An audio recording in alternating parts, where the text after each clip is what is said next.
Good morning. Today's my topic is riboswitches. So let's start. The cell has to sense the concentration of particular metabolite inside.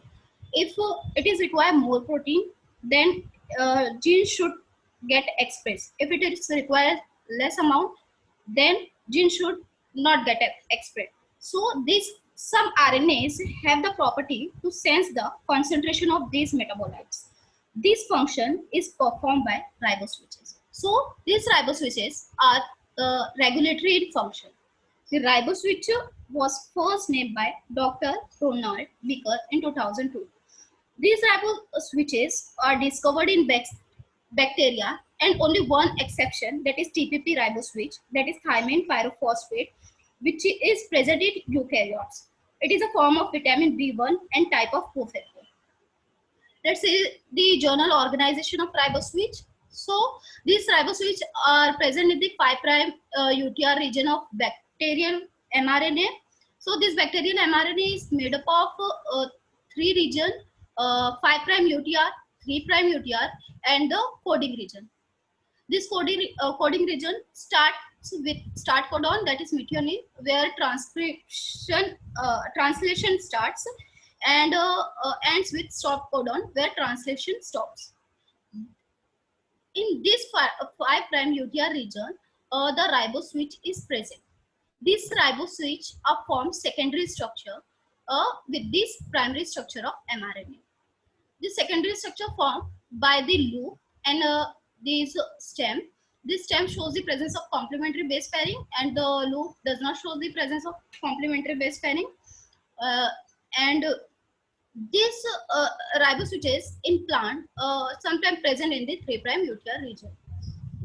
They are C-secting molecules, that is this riboswitch act on RNA itself in which it is present. So the structure of riboswitch shows the presence of aptamer domain, expression platform, switching sequence, AT, anti-terminating stem, terminator stem, and the ligand which comes bind to the aptamer domain. Aptamer domain, the aptamer domain act as a receptor that specially binds to a ligand. It contains a conserved ligand binding domain, which is also called as the sensor. Ligand bind to this aptamer domain. This is the expression platform. It shows the presence of variable sequence, and it regulates the downstream loading sequence. Here, uh, the switching sequence is present same in a aptamer domain and the expression platform. It switches this sequence switches from AT to T, that is anti-termination step. Anti-termination means gene get expressed, and termination means does not get expressed. Here minus M and plus M, this is the ligand or metabolite. If the metabolite concentration is more, it gets bind to the aptamer domain or sensor and get the allosteric change in the expression platform, which forms the termination loop and the transcription or translation gets stopped.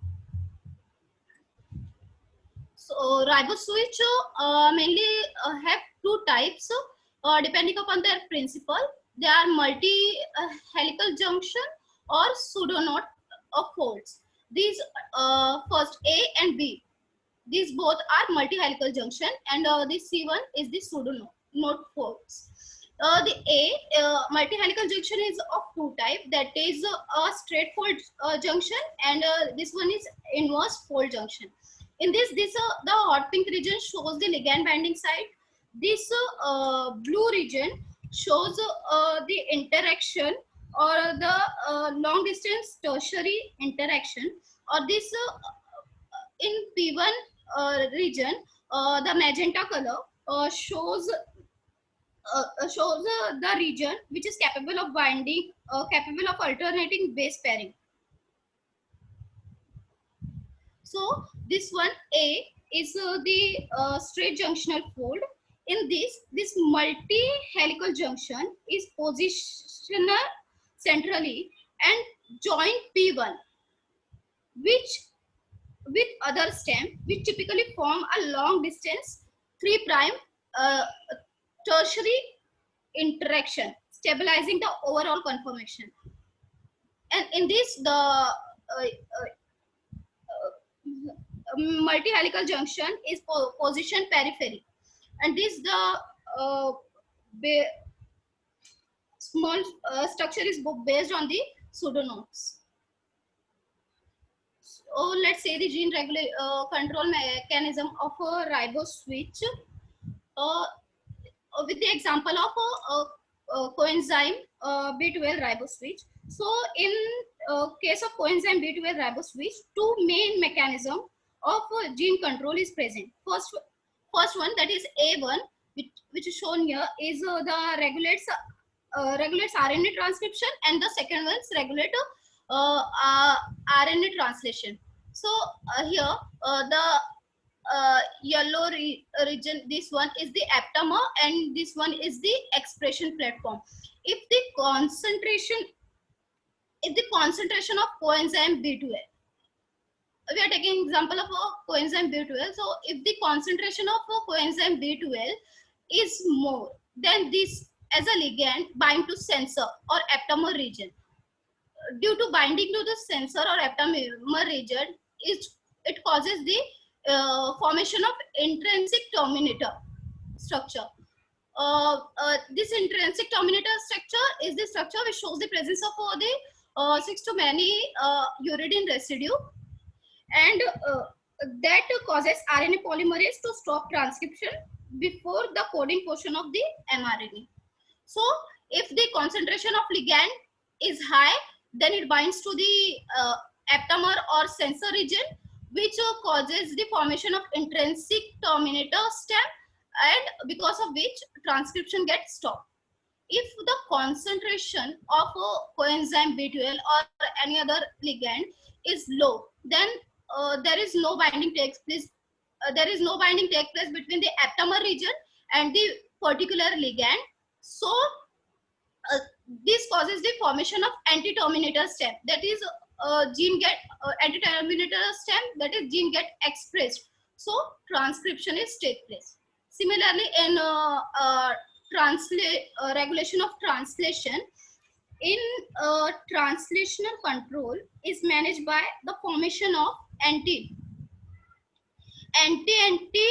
RBS or anti RBS stem. This mechanism involves formation of base pair elements. This anti RBS or anti RBS get bound, or here the anti RBS or RBS get bound. So if the coenzyme B12 or another ligand, the concentration is low, then it does not bind to the aptamer region or the sensor region. So the anti RBS and the anti RBS is ribose binding site, get bind, and the RBS get free. So ribose can bind to this RBS and translation can occur. So in the low concentration of ligand or coenzyme B12, the translation is on, and in high concentration, the ligand is bind to the aptamer region or the sensor region, which causes the anti-RBS to bind with the RBS region, which is the ribose binding site. So there is so ribose can't bind to this, so translation stops. So we can say that the high concentration of any ligand causes the binding to the aptamer region and causes the termination of transcription or translation, and the low concentration of ligand does not bind to the aptamer or sensor region, because of which the transcription or translation occurs. These are the some ligands which are known. So enzyme cofactor, here two ligands, S-adenosyl methionine and the thymine pyrophosphate. Thymine pyrophosphate is riboswitch family class TPP. It is present in the eukaryotes. Nucleotide precursor, here guanine, adenine, and 2-deoxyriboguanosine has a purine family, and the amino acid ligand is lysine, and the family is lysine, and there is many metal ion, the magnesium, and the this. So take the example of purine ribocytes. So purine ribocytes, it has a specificity for three ligands. It includes adenine, guanine, 2-deoxyriboguanosine classes. This structure is made up of three pairing region, P1, P2, and P3, and three joining region, J12, J23, and J31, and two loop, L2 and L3. This L2, this is normal structure. This L2 and L3 gets interact when the ligands are bind to it, so it forms the tertiary structure.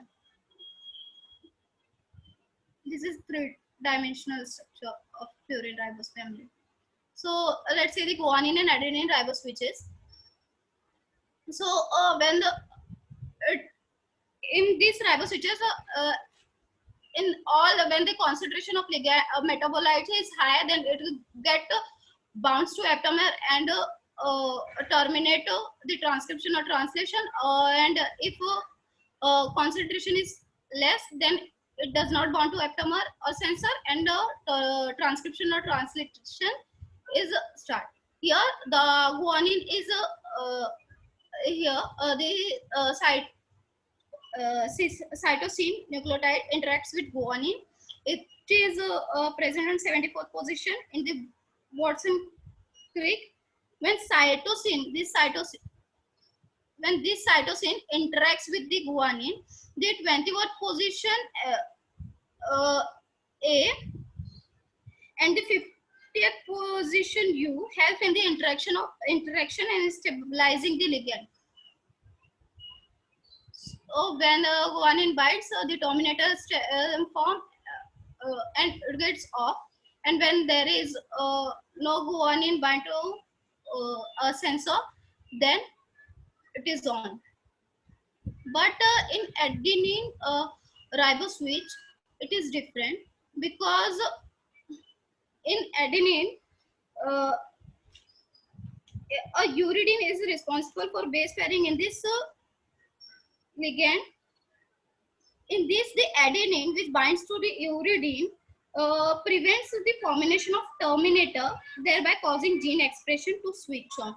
So here, if G is present, then it is off, because concentration is high and it binds, so it gets off. But in exceptional cases, in this adenine ribose switch, this adenine binding to uridine causes the terminator, formation of terminator, because of which the expression gets switched on. And in this P1 and P2 stem, there is anti-terminator structure is present. So in the absence of adenine, here some sequence of P1 and P2 forms a part of intrinsic terminator. TPP ribose switch is the type of eukaryotic ribose switch. So we know that in a eukaryote, introns are present and show uncoupling of transcription from translation. Because of this reason, it should have different means to control gene expression. TPP ribose switch does not target the transcription and translation, but it regulates gene by alternate splicing. Alternate splicing means in which the introns are removed and exons rejoined in different combination to form different spliced mRNA. So if the TPP, here positive side is show that TPP is present, TPP riboswitch or TPP ligand, and minus is not present. This one is for fungi, this one is algae, and in a higher plant. Uh, so if the in normal thing, if the TPP concentration high in cell, then it binds to sensor or aptamer. Binding to sensor or aptamer in this causes the uh, splice site, which is hide before uh, which is hide before they access the splicing machinery. And if TPP is not present or absent, then the normal splicing occurs. That is when occur when segment within a riboswitch sensor. If we see here, then the within a riboswitch sensor located in 3' UTR and base pairs complementary portion overlapping on this splice side.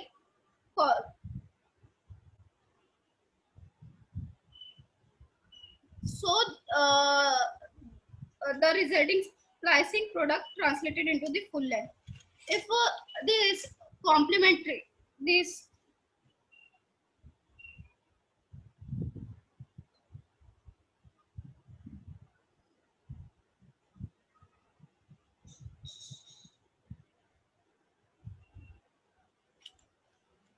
so let's say the example A in first fungi. If the complementary base pairing form, which then if there is a absence of TPP, then the complementary base pairing form.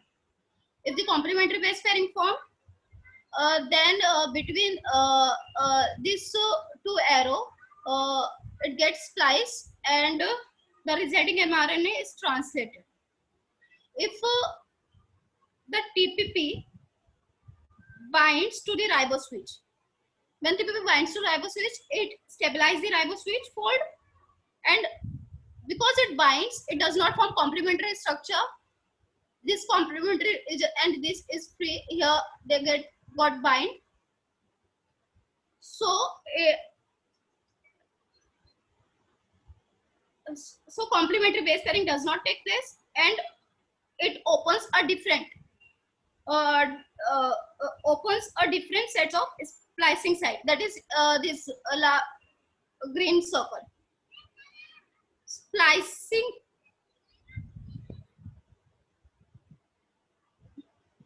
this uh, uh, this between this arrow, it gets spliced, and this splicing causes the mu ORF region to come. This mu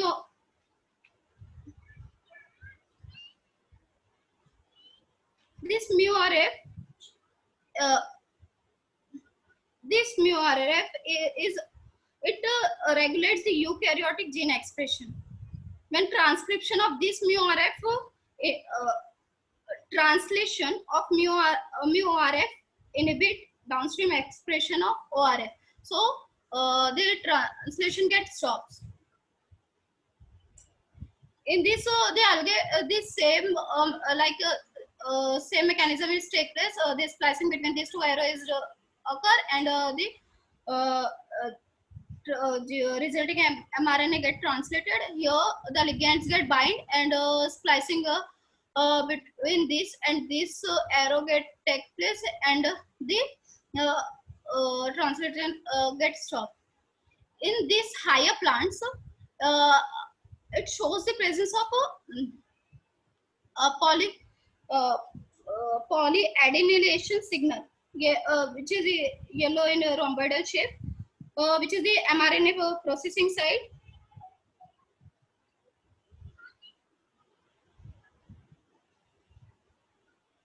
So when TPP is absent, and when they in the absence of TPP, the sequestration of this is take place. This splicite is take place. Then uh, the translated yield which is formed, it has a short 3' UTR. In this, if the TPP binds to aptamer, which causes the exposure of 5' splice site, this, and because of which the fragment between the green arrow removed, which the green arrow removed, which contains the polyadenylation signal. So the resulting mRNA contain the long 3' UTR and unstable RNA, or which compromise the protein production. So ribose switches do not always function as single regulatory unit. Sometimes there is two sensor, or sometimes there is two sensor or two expression site. This is an example of Bacillus subtilis, which shows the presence of two glycine aptamer, which is linked by a small linker, and shows the presence of one expression site. There are many more example of like this, which shows the presence of two aptamer and two expression site, or one aptamer or two expression site. Thank you.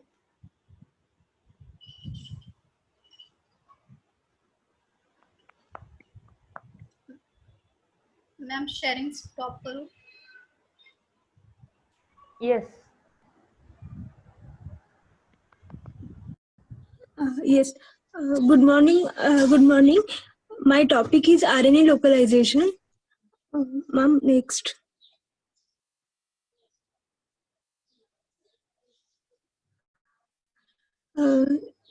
First, what is a RNA localization? So, as we know, RNA, there are 4 different types of RNA: mRNA, rRNA, tRNA, and snRNA. So, out of the four types of RNA, only the mRNA, which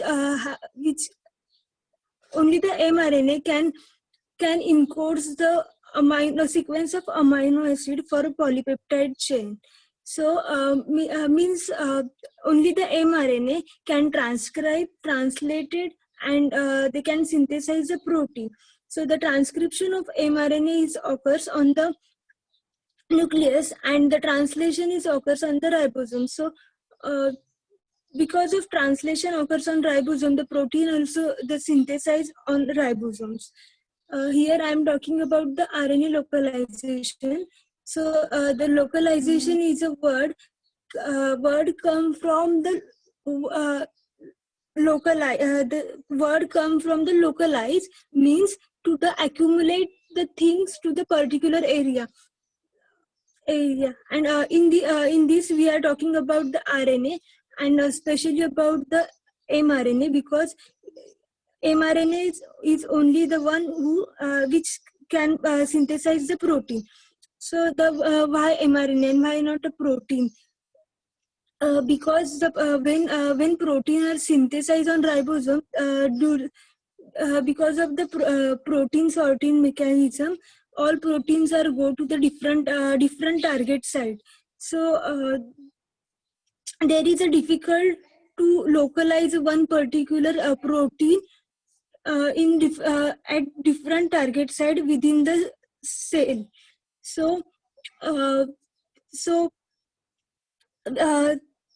it is difficult. Why? Because if I am interested in one particular protein, let's say A is a protein, and X, Y, Z are a different target site. So there are a chance of A protein can go to the either X side, either Y side, or it can be go to the XY side, target site, or YZ target site. So I can't localize one particular protein at different target site within a cell. So if we localize only the mRNA which encode for a protein, it will easy because the only single mRNA we will localize it before translation, and then it transport to, and then this mRNA will transport to the target site, and then it will translate it. So the protein will form at the point of specific region in the cell. Means RNA localization is a process to target gene product, that is a protein in a specific region of the cell. And the RNA localization occurs in unicellular organism, animals, plants, plant tissues, and developing embryos. And it mainly observed in oocytes, embryo, and neurons. Ma'am, next slide, please.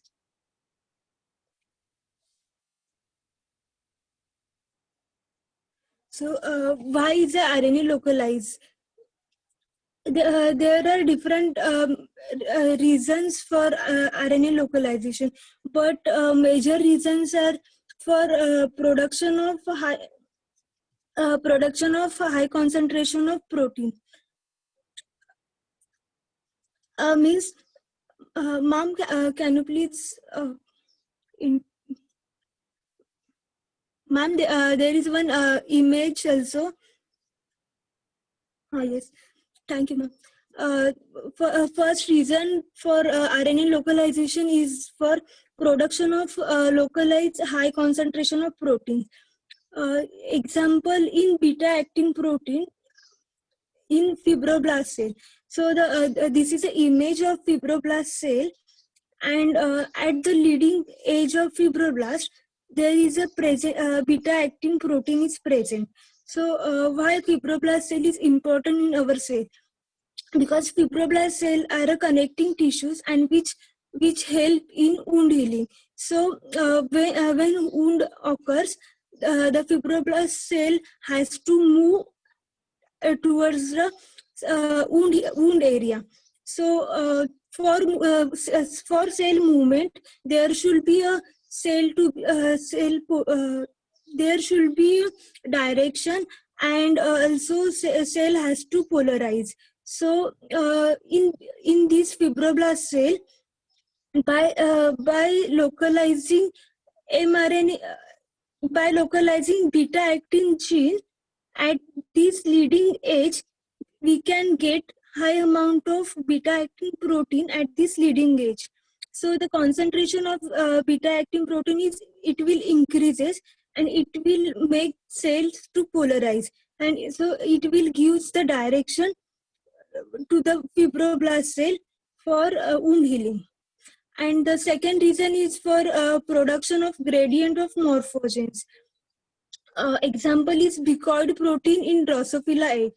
So the morphogens are the substance which act on the concentration gradient. When the concentration is high, they will express more, and when concentration is low, it will act differently. So in Drosophila egg, the bicoid protein is helped to identify pole in Drosophila egg. So in this picture we can see the anterior pole and posterior pole.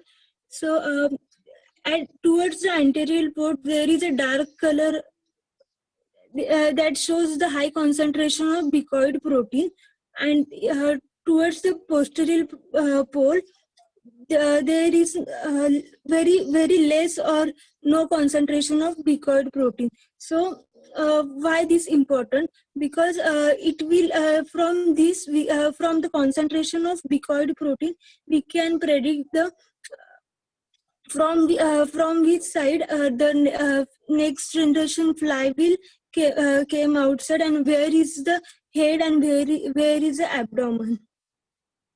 Ma'am, next slide please.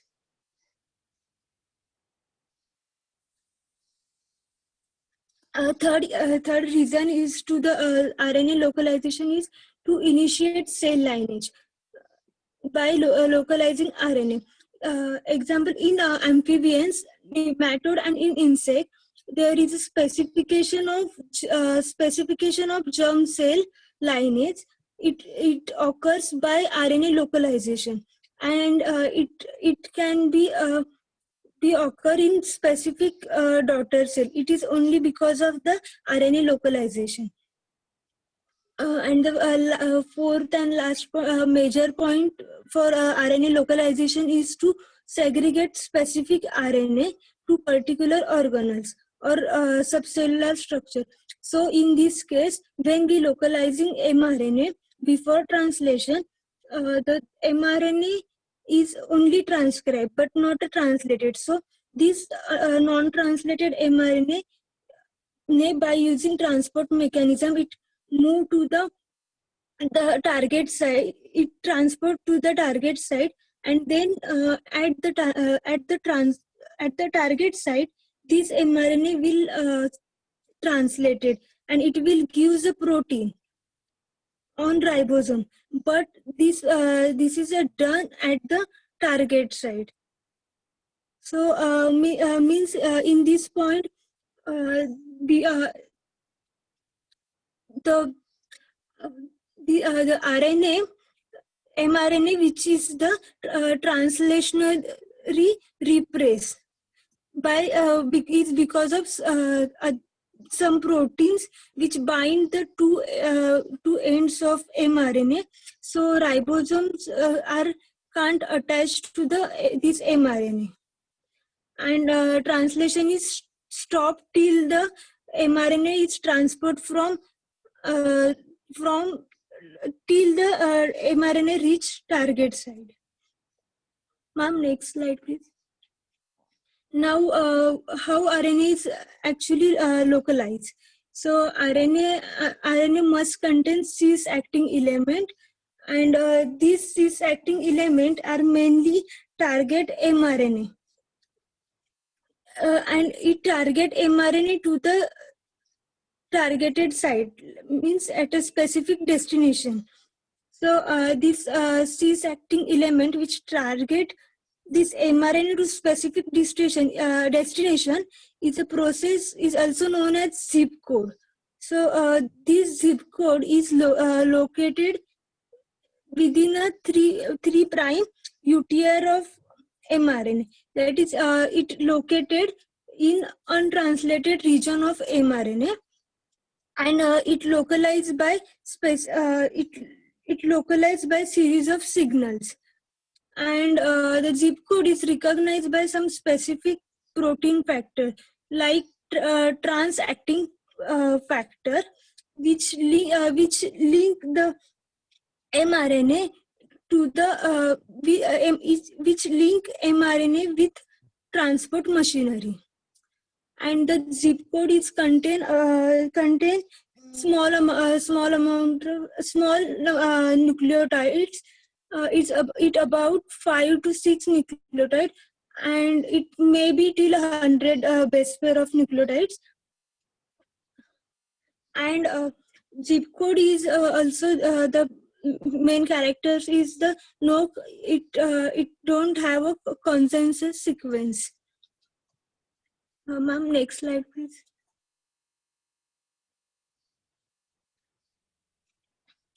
So, trans-acting factors.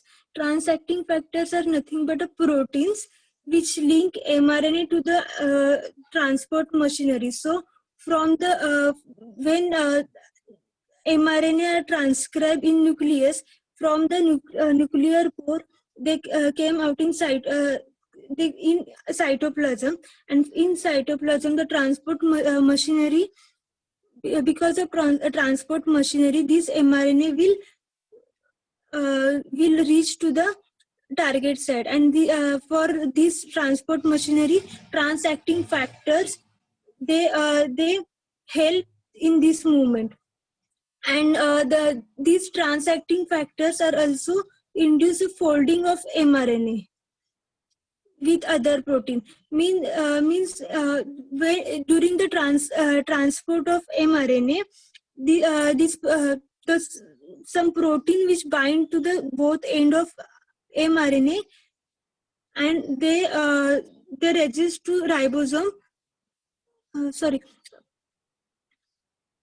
these transacting factors induce folding, means some protein which bind to the both end of the mRNA, and then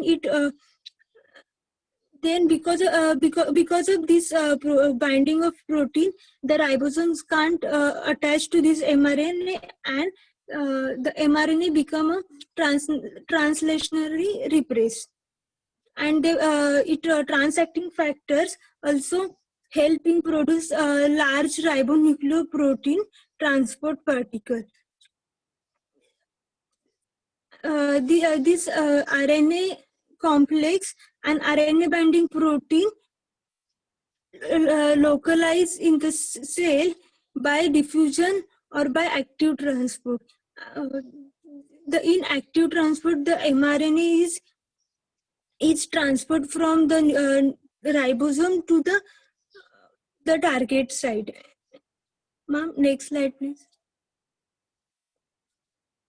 And in this active transport, the important component is the cytoskeleton, which help to mRNA to transport from ribosome to target site. The cytoskeleton is made up of two class. It is it contains actin microfilament and microtubules. So actin microtubules is for short distance, but microtubules are for long distance. And this cytoskeleton help mainly to mRNA for transport. After mRNA get transport to the target site or final destination, the mRNA get anchored. And this localized mRNA, which is translationally repressed, which now release from transport complex. And from anchoring complex, means anchoring complex and transport complex release mRNA to the target site at their final destination. And now by different mechanism, this localized mRNA now translated on ribosome at the target site. Ma'am, next slide, please. In this picture, we can see the yellow color is mRNA, which bind with the red and yellow color, light yellow color protein complex. So this is an example of the translationally repressed mRNA.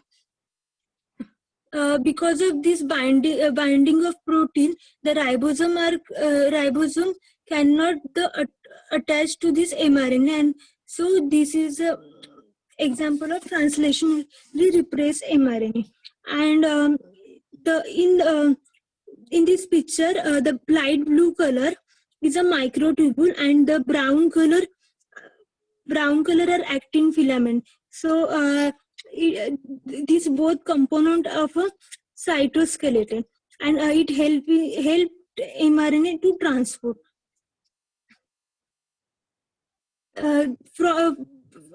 From this, by using actin filament and microtubules, this mRNA are transport from nuclear region to the nuclear ribosome region to the target region, and then after release from this component, the mRNA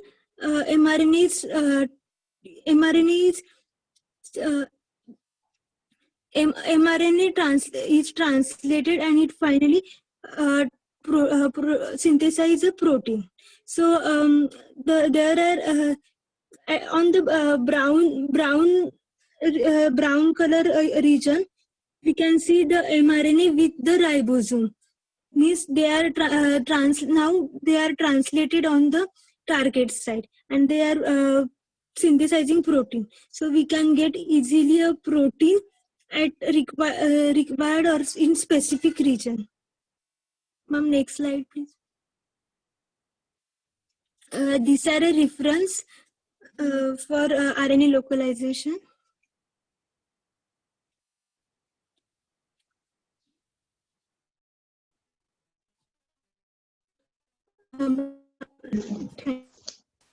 Thank you.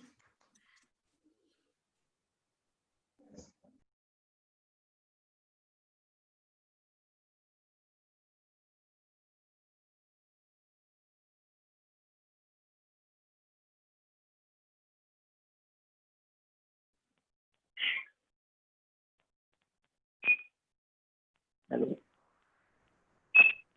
Yes, Somnath. Ma'am, can you please make me post? Yes.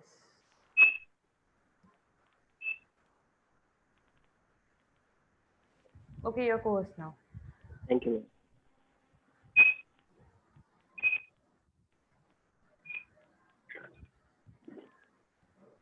Is my screen visible? Yes.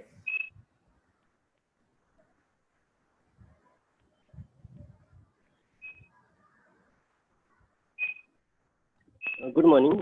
My today's topic for presentation is protein structure, in which I will be covering amino acid structure, polypeptide, peptide bonds, and levels of organization of protein.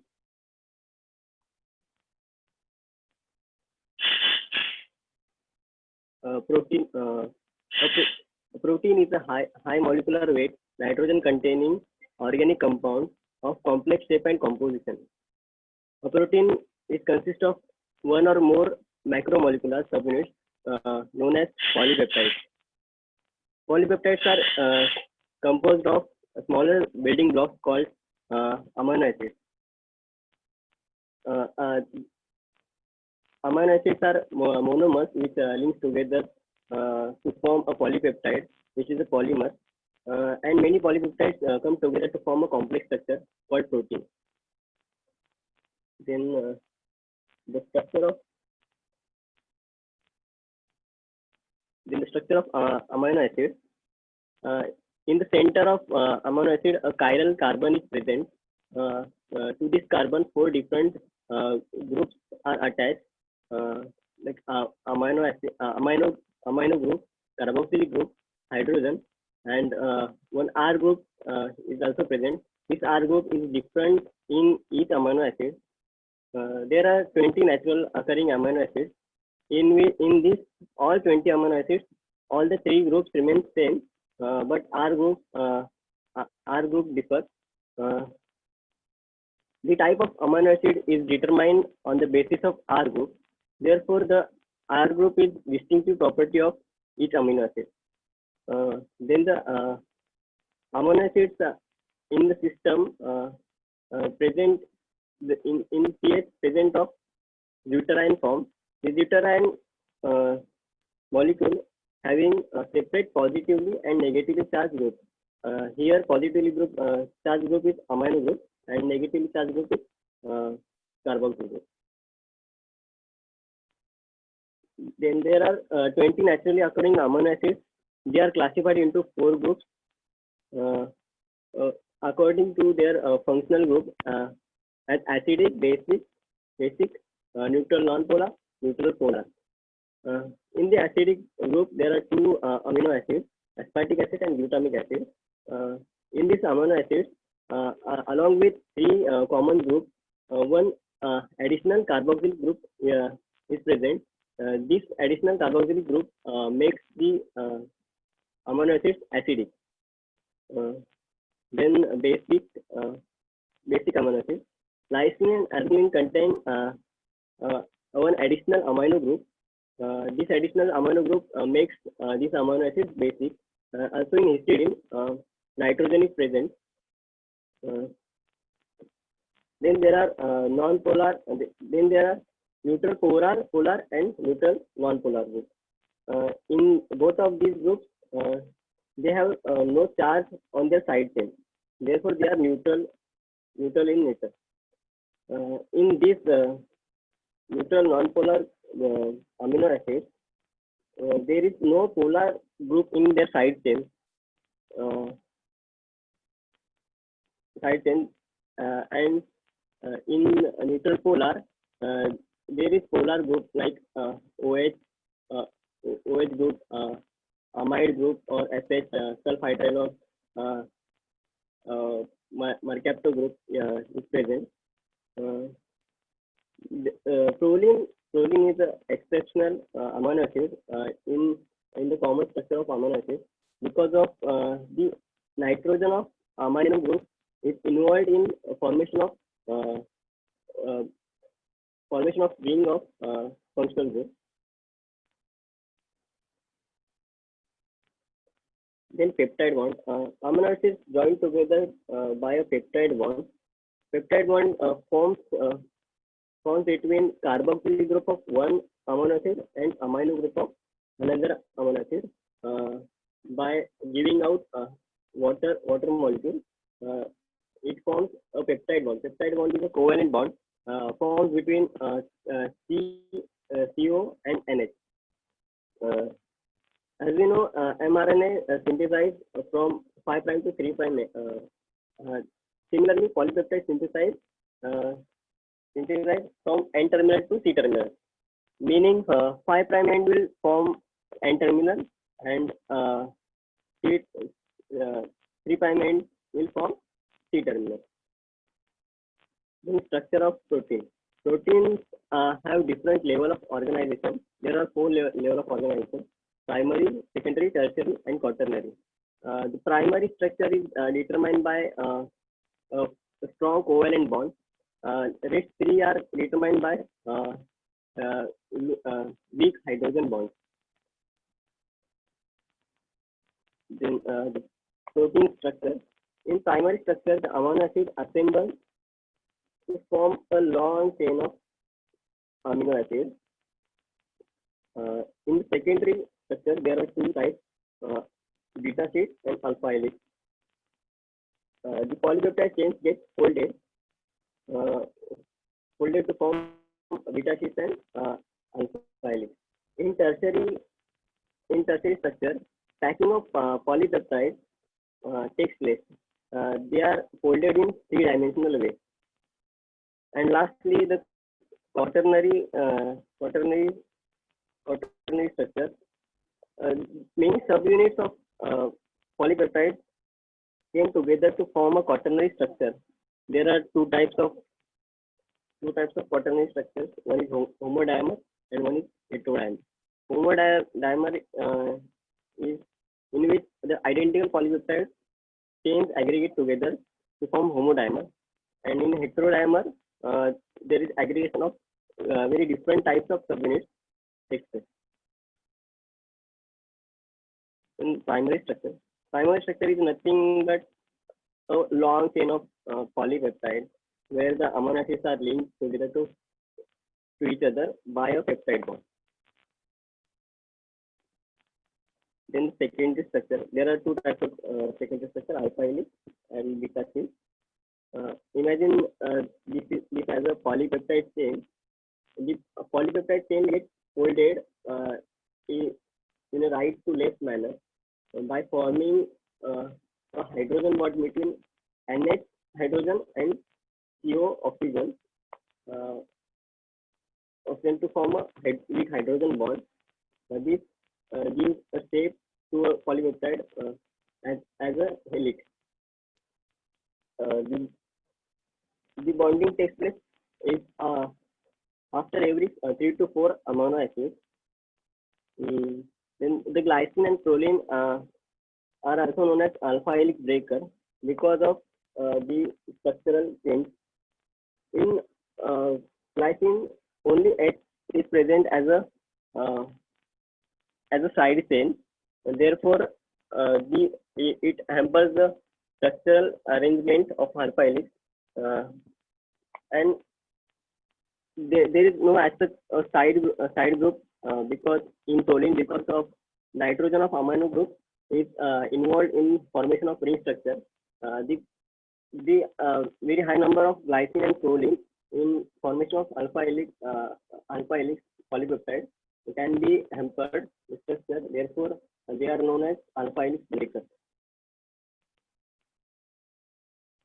Then beta sheets. In beta sheets, these polypeptide makes parallel or anti-parallel bonds with the same or different polypeptides.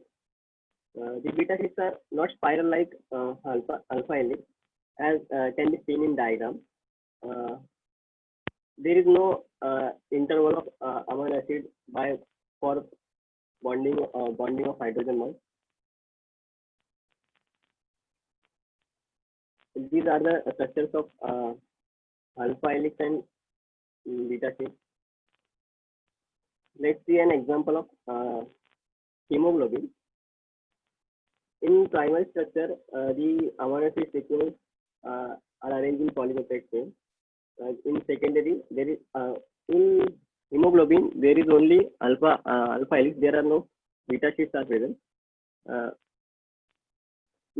Then next is the tertiary structure. The polypeptide undergoes three-dimensional folding. This is a molecule of beta polypeptide and also having a heme group associated with polypeptide. In quaternary structure, the quaternary structure is the aggregation of different polypeptide chains. Therefore, the hetero multi subunit protein is formed along with the heme group. Collectively forms one molecule of hemoglobin. In simple words, many tertiary structures came together to form a quaternary structure. These are my references. Thank you.